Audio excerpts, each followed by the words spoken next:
रघुवर दास ने एक बड़ा बयान दे दिया। रघुवर दास ने सवाल खड़े किए हैं कि झारखंड में हिंदुओं के पर्व में बार बार हिंसा क्यों हो रही? क्या शांति कायम रखना सिर्फ हिंदुओं का ही ठेका है? और सबसे बड़ी बात है कि रघुवर दास ने हिंसा के पीछे पीएफआई के हाथ होने की भी आशंका जता दी है। क्या है पूरा मामला, आप इस रिपोर्ट में देखिए। हेलो, क्या हो रहा है यार? सब आपके ऐसा थोड़ा होता है।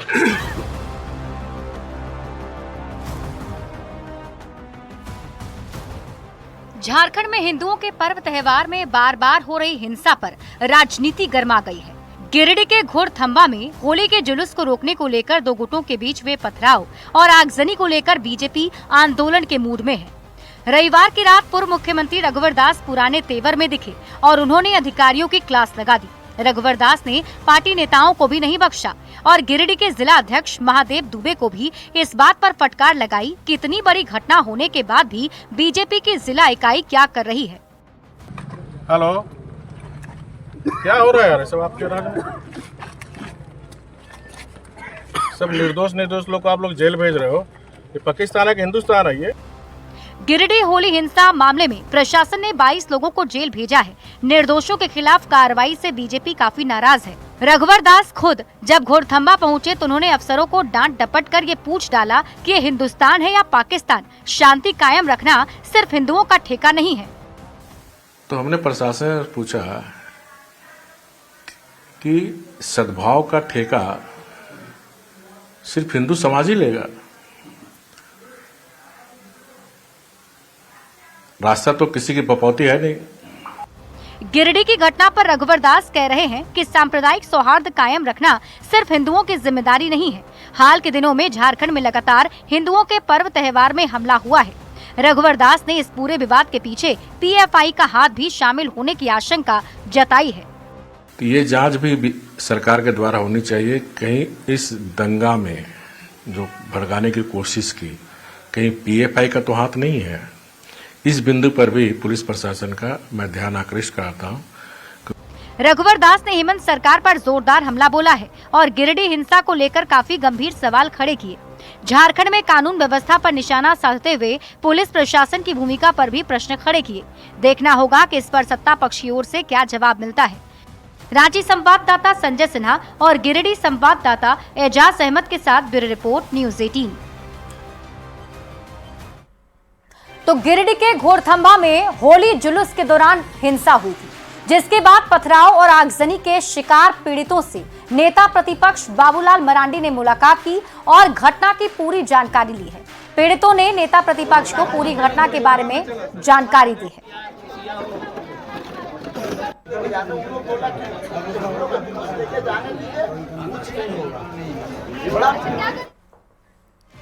और इधर राजधानी रांची में सिरम टोली फ्लाईओवर को लेकर विवाद अब गहराता ही जा रहा है। आदिवासियों ने रैंप हटाने की मांग को लेकर आंदोलन तेज कर दिया है। मशाल जुलूस और 22 मार्च को रांची बंद का आह्वान किया गया। दूसरी ओर इस पर सियासत भी गर्मा गई। क्या है ये पूरा मामला और क्यों हो रहा है विवाद, इस रिपोर्ट में देखिए।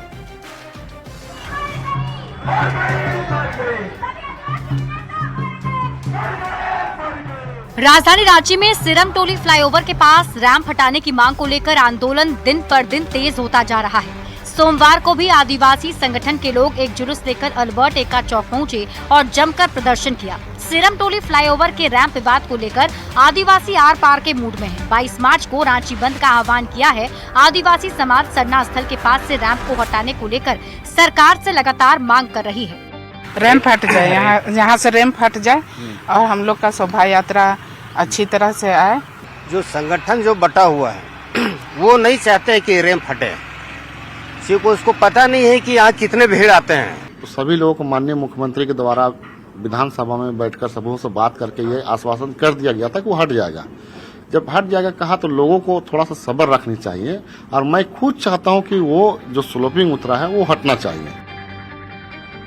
सरना स्थल आदिवासी समाज की भावनाओं और आस्था से जुड़ा स्थल है।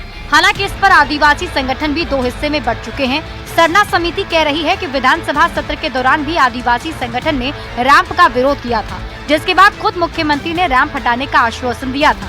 इसके बावजूद राजनीति की जा रही है। नेता प्रतिपक्ष बाबूलाल मरांडी और झारखंड के पूर्व मुख्यमंत्री रघुवर दास भी प्रदर्शनकारी आदिवासियों के लिए अलग से जमीन की व्यवस्था करने की मांग कर रहे हैं। तो अब तो सब कुछ बन गया, रैंप भी वहाँ उतर ही गया है, तो उनके लिए अलग से अब जमीन लोगों को व्यवस्था करनी चाहिए सरकार।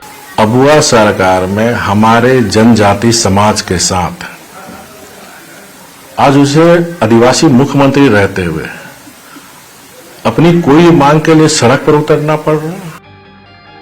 हेमंत सरकार पर विपक्ष का आरोप है कि अबुआ सरकार है जो आदिवासी हितों की रक्षा नहीं कर पा रही।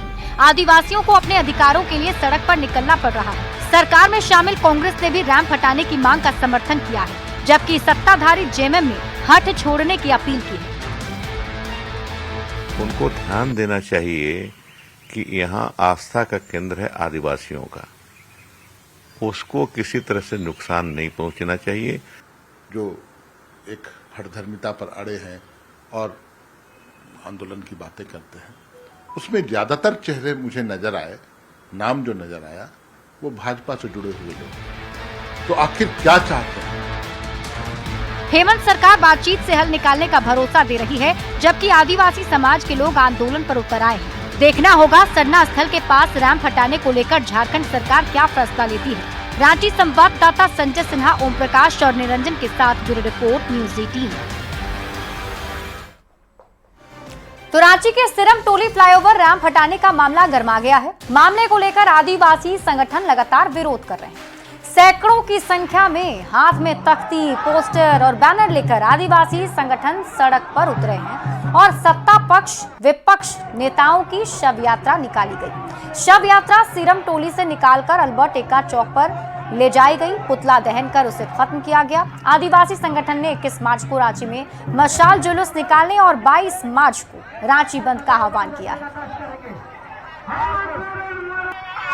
हेमंत सोरेन को दोबारा गद्दी में बैठाया, लेकिन वही आदिवासी समाज का धार्मिक स्थलों को लूटने का काम किया, तोड़ ताड़ करने का काम कर रहा है। उसी के विरोध में आज पूरे पक्ष और विपक्ष का दोनों का पुतला दहन और शव यात्रा किया गया है। और इससे भी सरकार नहीं चेतती है तो इससे बड़ा आंदोलन होगा और ये सरकार को हिला करके हम लोग दिखाएंगे। जिस तरह शांति से हम लोग गद्दी में बैठाए हैं तो हटाने का भी काम करेंगे, लेकिन आश्वासन कुछ दिए और अभी तक कोई काम नहीं किए। हमारे इतने 28 को विधायक है जो आरक्षित सीट से आए हैं, उनके रहते हुए जब हमारा जो ये धर्म संस्कृति, हमारा धार्मिक स्थल के बारे में पूरा जानकारी है, लेकिन उनके कान में अभी तक कोई चिट्ठी तक नहीं लगा, जिसके कारण लोग मजबूर होकर आज हम तमाम 28 जो हमारे विधायक और हमारे जो मुख्यमंत्री हैं, हमारे माननीय हेमंत सोरेन जी और साथ ही साथ अन्य हमारे जितने भी टोटल जितना भी सांसद या विधायक है, उन तमाम लोगों का आज हम लोग अंतिम संस्कार कर रहे हैं।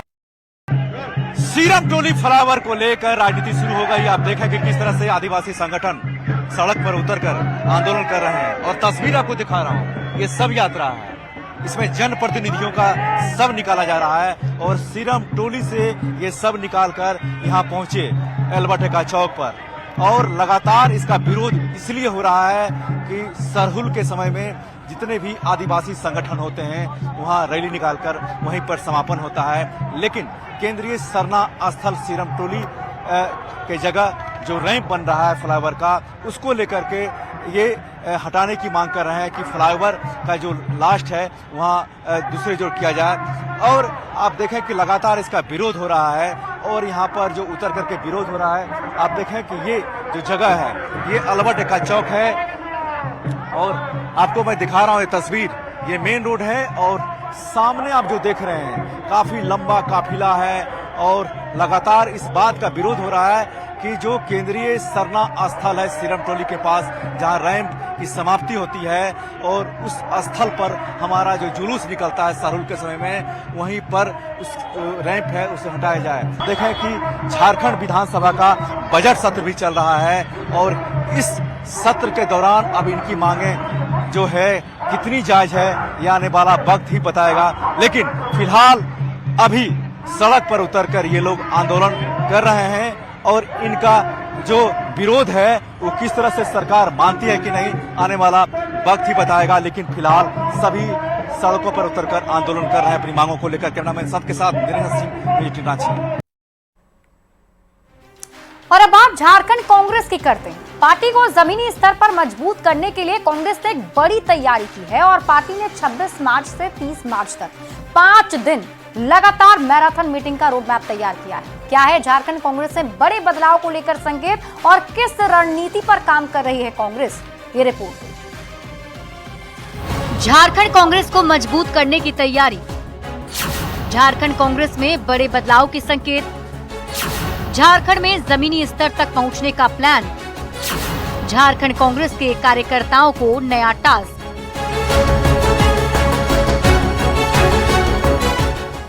झारखंड में कांग्रेस को जमीनी स्तर पर मजबूत करने और विस्तार देने की पुरजोर कोशिश पार्टी कर रही है। झारखंड में कांग्रेस को और ताकतवर बनाने के लिए नया रोड मैप तैयार किया गया है। कांग्रेस प्रभारी के राजू ने झारखंड कांग्रेस अध्यक्ष केशव महतो कमलेश को पत्र लिखा है, जिसमें बताया है कि 26 मार्च से 30 मार्च तक कांग्रेस की महत्वपूर्ण बैठकें होंगी। अधिकतर नेता जो चुनाव लड़ना चाहते हैं वो सिर्फ चुनाव के समय निकलते हैं, उसके पहले कोई उनको मतलब नहीं है। कांग्रेस ने लंबी अवधि की रणनीति तैयार की योजना बनाई है। कांग्रेस को संगठित और मजबूत करने की पूरी प्लानिंग की गई। बैठक में कांग्रेस पदाधिकारियों को विशेष टास्क सौंपे जाएंगे। इन सभी टास्क को 100 दिनों के अंदर पूरा करने का लक्ष्य भी दिया जाएगा। पूर्व मंत्री और कांग्रेस विधायक रामेश्वर उरांव का अपनी ही पार्टी के नेताओं पर आरोप है कि कांग्रेस के नेता सिर्फ चुनाव लड़ने के लिए ही बाहर निकलते हैं। पार्टी में सक्रिय नेताओं की बेहद कमी है। इन्हीं कमजोर कड़ियों को दूर करने पर कांग्रेस काम कर रही है। मैराथन मीटिंग की शुरुआत 26 मार्च को होगी। झारखंड कांग्रेस प्रभारी के राजू पार्टी के कार्यकारी अध्यक्ष, उपाध्यक्ष, महासचिवों के साथ बैठक करेंगे। 26 मार्च को ही दोपहर 3 बजे से प्रदेश कांग्रेस सचिव की बैठक होगी। 27 मार्च को SC, ST, OBC और अल्पसंख्यक समिति सदस्यों के साथ बैठक की जाएगी। उसके बाद युवा कांग्रेस, महिला कांग्रेस, NSUI और INTUC के साथ चर्चा होगी। 28 मार्च को कांग्रेस के मंत्रियों, सांसदों और विधायकों के साथ बैठक की जाएगी। इसी दिन पूर्व विधायक, पूर्व सांसद, पूर्व मंत्री और जिला अध्यक्ष के साथ भी मीटिंग होगी। 29 मार्च को नागरिक समाज संगठनों के साथ 2 चरणों में विचार विमर्श किया जाएगा। इसके बाद 30 मार्च को लोकसभा और विधानसभा चुनाव लड़ चुके कांग्रेस के प्रत्याशियों से मुलाकात होगी। अंत में मीडिया, सोशल मीडिया और कम्युनिकेशन विभाग से संवाद का कार्यक्रम तय किया गया है। देखना होगा इससे कांग्रेस को झारखंड में पार्टी को मजबूत करने में कितना फायदा पहुंचता है। रांची संवाददाता निरंजन और संजय सिन्हा के साथ ब्यूरो रिपोर्ट, न्यूज़ 18। और अगली खबर आपको रांची से बताते हैं, जहां रांची यूनिवर्सिटी के 4 कॉलेज में कोई शिक्षक नहीं है और इन कॉलेजों में करीब 2500 छात्र पढ़ते हैं, लेकिन उन्हें पढ़ाने वाला है नहीं। इस मामले पर राज्यपाल संतोष कुमार गंगवार की नजर बनी हुई है। उन्होंने कहा कि सरकार पर हम टिप्पणी नहीं करना चाहते हैं। रिक्रूटमेंट प्रक्रिया दिक्कत हो रही है, जल्दी इस काम को पूरा कर लिया जाएगा। एक तरफ हेमंत सोरेन की सरकार पढ़ेगा झारखंड, बढ़ेगा झारखंड, समृद्ध होगा झारखंड का नारा बुलंद कर रही है, तो दूसरी ओर यूनिवर्सिटी के ये हाल है। सरकार पर कई सवाल उठ रहे हैं।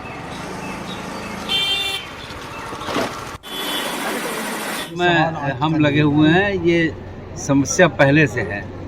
मैं किसी सरकार को कोई टिप्पणी नहीं करूंगा। दिक्कत ये है कि रिक्रूटमेंट में दिक्कत है। अब मैं जल्दी ही इस काम को पूरा कर दूंगा। उच्च शिक्षा मंत्री मेरे संज्ञान में भी है और मैं आपको यह आश्वस्त करना चाहता हूं कि बहुत जल्दी ही इसका कोई एक समाधान निकालते हुए हम शिक्षकों की नियुक्ति वहां पर करने का प्रयास करेंगे। कि पूरे झारखंड के अंदर ऐसे महाविद्यालय मिलेंगे, ऐसे विद्यालय मिलेंगे जहाँ टीचर ही नहीं, जहाँ प्रोफेसर नहीं है। प्रोफेसरों की तो बहाली हो नहीं रही है। ये गेस्ट फैकल्टी पर करते थे, नीड बेस की व्यवस्था किए हुए थे। अरे भैया, उतना पद है आपके पास, जब वहाँ बच्चे पढ़ रहे हैं तो आपको शिक्षक की तो बहाली करनी होगी ना। ये नहीं करती है सरकार। सदन के अंदर से जवाब देती है। अब जवाब देती है तो आप कोई प्रश्न करता है तो मंत्री इतना थेथड़े कर देंगे। तो ये भविष्य काल गजब चल रहा है। चाईबासा के जगन्नाथपुर में आग ने जमकर तांडव मचाया है और बच्चों की जान ले ली। पुआल में आग कैसे लगी, ये अभी भी अबुझ पहेली बनी हुई है, लेकिन इस घटना ने गांव में कोहराम मचा दिया है। ये रिपोर्ट देखिए। झारखंड के पश्चिमी सिंहभूम जिले में सोमवार को एक मकान के पास पुआल और भूसे के ढेर में आग लगने से 4 बच्चों की जलकर मौत हो गई। घटना चाईबासा के जगन्नाथपुर थाना क्षेत्र के गीती लिपि गांव में सुबह हुई, जब चारों बच्चे पुआल के घर में खेल रहे थे। इस दौरान आग लगी और इसमें जलकर इन बच्चों की दर्दनाक मौत हो गई। हालांकि आग लगने के कारणों का खुलासा नहीं हुआ है। सभी बच्चों के शव को पोस्टमार्टम के लिए चाईबासा सदर अस्पताल भेजा गया। ज्यादा आग जल गया, बच्चा सब चिल्ला रहा था, तो एक तो जी जैसा था आंटी तो वो बोला कि कौन चिल्ला रहा है, वो पानी लाने गया था, कौन चिल्ला रहा है बोल के दौड़ के गया तो देख रहा है कि बच्चा तो उतना तो पहुंचते जल के पूरा। चाईबासा के जगन्नाथपुर थाना क्षेत्र में घटी इस बड़ी दर्दनाक घटना ने गांव में कोहराम मचा दिया है। ग्रामीणों का कहना है कि सभी बच्चे खेल रहे थे और तभी अचानक से पुआल के ढेर में आग लग गई। बच्चे फंस गए। जब तक किसी को कुछ समझ आता तब तक बच्चों की दर्दनाक मौत हो चुकी थी। हालांकि अभी तक आग लगने की वजह सामने नहीं आ पाई है। सूचना मिलने के बाद पुलिस मौके पर पहुंची, बच्चों को अंदर से बाहर निकाला गया और फिलहाल जाँच जारी है। इस घटना ने सभी को परेशान कर दिया है। साथ ही बच्चों को लेकर ज्यादा सावधान और सतर्क रहने की सीख भी दी है, ताकि किसी के घर का चिराग यूं ना बुझे। न्यूज़ 18 के लिए चाईबासा से रुपेश प्रधान की रिपोर्ट। और यार